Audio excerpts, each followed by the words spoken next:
Merci d'avoir choisi Viva, vous êtes dans Viva Événement. Tout de suite pour vous, les principaux titres de ce journal. Le président de la République a accueilli aujourd'hui le secrétaire d'État français, Annick Girardin. Raison de sa venue à Madagascar, consolider la collaboration franco-malgache. Un mot sur le climat d'aujourd'hui, un temps rempli d'averses jusqu'au bout. Comment cette journée a-t-elle été vécue dans la capitale? On en parle dans ce journal. Et enfin, actualité internationale, en marge de la Coupe du Monde au Brésil, 5 jours après le coup d'envoi, les manifestations sociales à l'encontre des sommes colossales investies dans ce mondial encombrent les rues.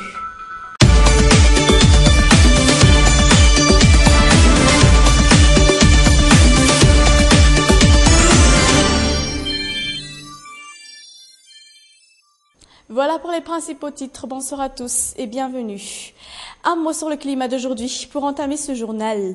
Les faibles averses ont gâché la journée et l'humeur de la plupart des Tanariviens qui ne s'y attendaient pas du tout. Comment cette journée a-t-elle été vécue dans la capitale? Alain Muriel et Yves Janel nous apportent les réponses dans ce reportage. Le froid et l'averse d'aujourd'hui a surpris bien des personnes. Et pourtant, à l'exemple de ce père de famille, la plupart des Tananariviens ont fait le mauvais choix vestimentaire. Je m'y suis pas préparée à ces averses matinales. En tout cas, c'est l'hiver et le changement de temps n'est pas prévisible. Toutefois, certains n'étaient pas surpris du tout, bien que nous entamons la période hivernale. L'hiver qui est connu pour les fréquents changements de temps à Madagascar. Hier, on sentait déjà qu'il allait faire froid aujourd'hui en voyant l'horizon. Quelquefois, il fait chaud et beau et soudainement, c'est tout le contraire. C'est l'hiver, on n'y peut rien. Je me suis pas du tout préparée. Demain, je crois que ce sera pareil. Le vol de ces oiseaux est un présage de mauvais temps. Entre autres, les commerçants sont les plus touchés par cette averse. Je ne peux pas vendre avec ce temps. Je ramène toujours ce sac en plastique pour protéger les livres de la pluie. Un temps comme celui d'aujourd'hui, on en connaîtra encore durant la majeure partie de l'hiver, une saison que nous venons tout juste d'entamer ce mois de juin. Mais pourquoi alors ces pluies fines? Auprès du service de la météorologie, on annonce la présence d'un gros nuage qui s'étend le long de la côte est jusque dans les hautes terres centrales. Un phénomène présent tout au long de la période hivernale et que les techniciens appellent onde est. D'après les prévisionnistes, cette onde est commence à se retirer. Toutefois, les pluies fines accompagnées d'une baisse de température sera toujours au rendez-vous pour demain. Mais sur une toute autre forme d'actualité, le projet de loi portant sur les communales est actuellement entre les mains du gouvernement, ce qui retarde entre autres les élections communales. Pourtant, la SENIT, elle se dit prête pour ces communales. Les détails avec Tora Kunjavouni. Ce 29 juin sera la date limite quant à la validation du projet de loi portant sur les élections communales à la Chambre basse. La présidente de la SENIT se dit convaincue que les communales auront bel et bien lieu cette année. On y croit. Les communales pourront se faire cette année car la CENIT et le ministère de l'Intérieur ont fait de leur mieux en élaborant le projet de loi portant sur ces communales qui est déjà entre les mains du gouvernement à l'heure actuelle et qui, je crois, sera étudié très bientôt par le Parlement pour que l'on puisse procéder aux communales cette année. Voilà en ce qui concerne les communales, si l'on se réfère à l'avis des techniciens. Quant à celui de l'exécutif, on devra patienter pour l'avoir. En attendant, des mesures ont été prises concernant les législatives, à refaire dans les 4 districts concernés. Quant au bureau de vote ayant fait état de fraude aux dernières législatives, leurs sorts sont aujourd'hui entre les mains de la justice.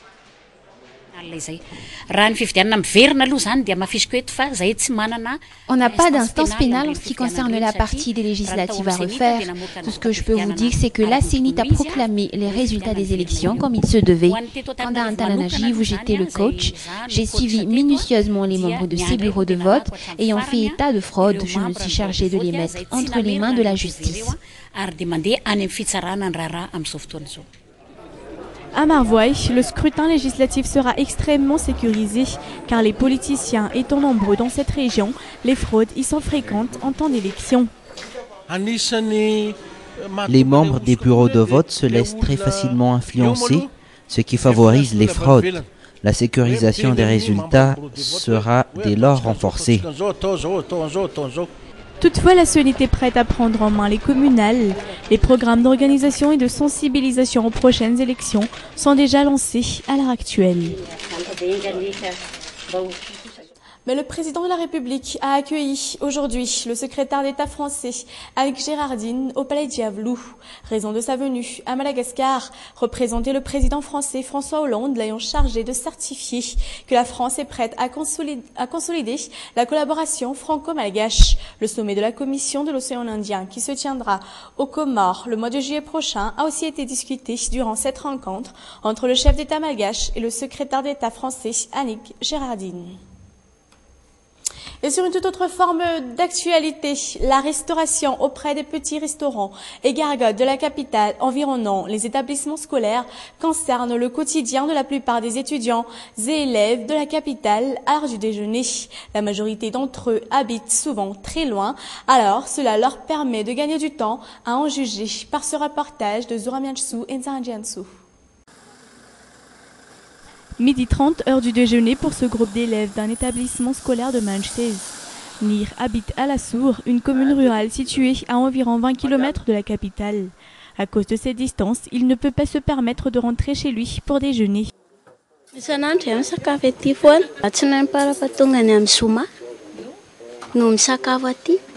Moi et mes amis, nous déjeunons ici tous les jours, presque toutes les semaines. Du lundi au vendredi, j'ai déjà mes propres choix ici. J'y suis habituée, je n'en change plus. Comme Nir, les élèves font de leur mieux pour trouver aux environs de l'école un déjeuner s'approchant de ce qu'ils prennent chez eux. C'est le cas de Turi, un petit garçon de 11 ans qui essaie tant bien que mal à s'adapter à cette situation. Jusqu'ici, il n'a connu aucun souci d'intoxication alimentaire.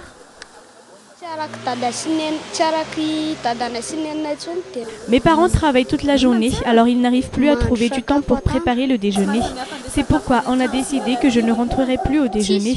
De toute façon, ça ne me dérange pas, car il n'y a pas trop de différence. Ici, il y a du riz chaud comme chez nous.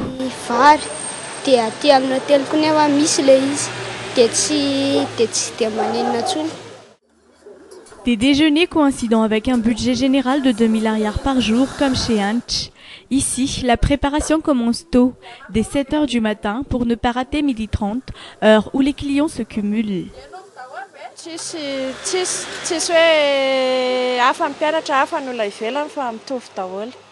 Ici, il n'y a aucune différence, tous les clients sont sur le même pied d'égalité.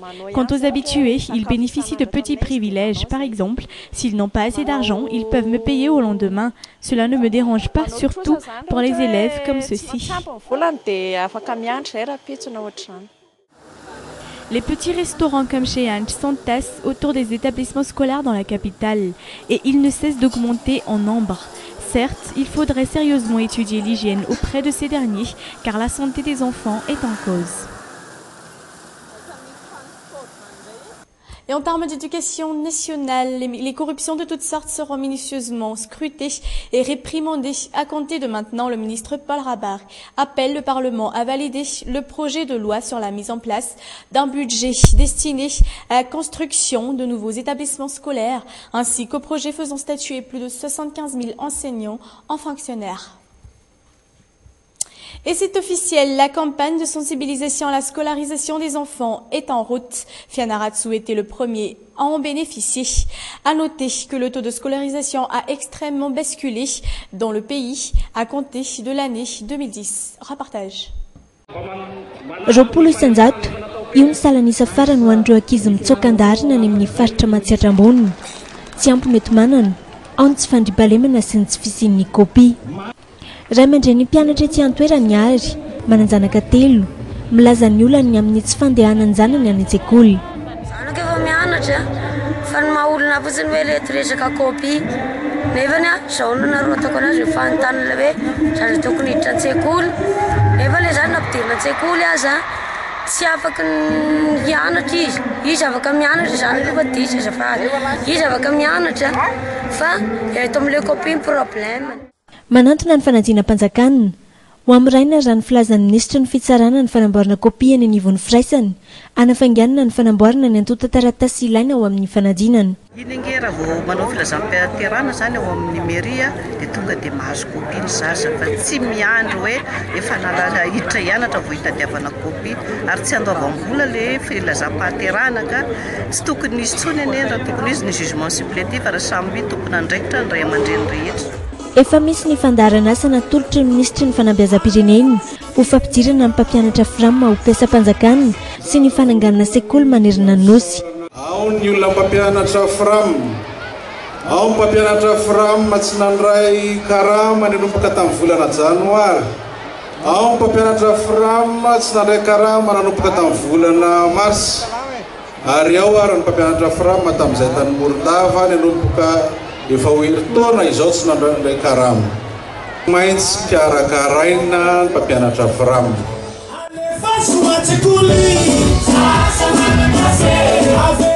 Tanjona napetraka ao amin'ny toam-pianarana vaovao ny fampidirana ny sekoly ny ankizy 5 tsy manerina nosy.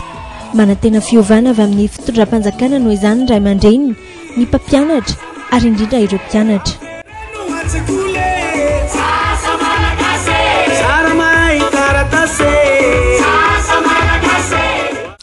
L'appareil MD-050 de l'Air Madagascar a dû faire escale à l'aéroport Dar es Salaam en Tanzanie samedi dernier pour assistance médicale. D'après les dernières informations reçues à ce sujet, le souffrant concerné par cette assistance médicale est malheureusement décédé à l'heure actuelle.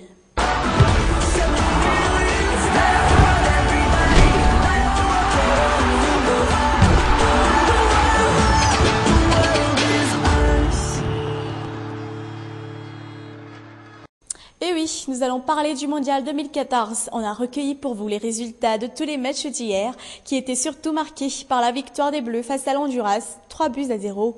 Aussi, toujours dans le groupe E, la Suisse a vaincu l'Équateur de 2-1. Et enfin, et non le moindre, cette fois-ci, dans le groupe F, sans surprise, la Bosnie a été vaincue de 2-1 par l'Argentine. Mais pour aujourd'hui, un match de choc est au programme et se déroule en ce moment même, celui opposant l'Allemagne et le Portugal. Outre ce match du groupe G, toujours aujourd'hui, après le face-à-face Iran-Nigeria prévu pour 22 h dans le groupe F, le Ghana affrontera les États-Unis au stade de Natal vers 1 h du matin. Tout ça, art malgache bien sûr.